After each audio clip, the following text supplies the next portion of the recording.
高雄轻铁环状线去年完成了，也毋过哦，车祸是增加将近4成，上侪是汽机车无遵守交通标志哦。除了加强处理，捷运局伫去年底开始，伫人车侪大顺路2个车头路口哦，嘛加设地面的警示灯，轻铁要经过涂骹电火道的道，来提醒人甲车拢爱注意安全。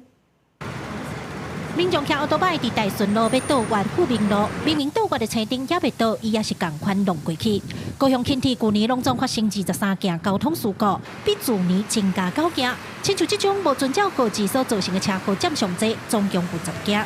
高雄市警局表示，伫轻铁沿路拢总附59个路口有设科技执法，呼吁民众唔通抢紧，避免违规接罚单。违规啦！ 不仅处以罚款以外，会当处2年以下有期徒刑、拘役，也是20万以下的罚金。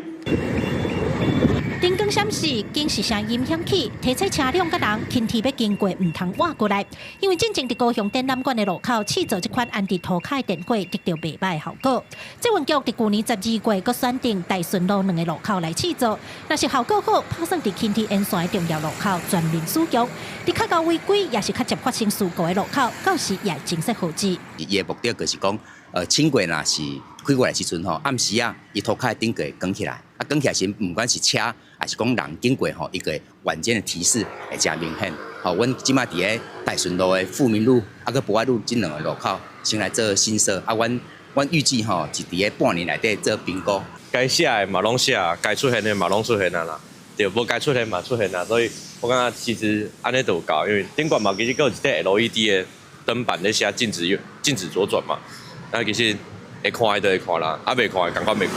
当地民众认为，交通号志唔管做偌济，重点是爱守规矩较重要。这个地面的警示电火暗时的效果确实真野目，不过对降低事故的发生率敢有效果，可能佫需要时间来验证。记者柯家族、柯昭玉高雄采访报道。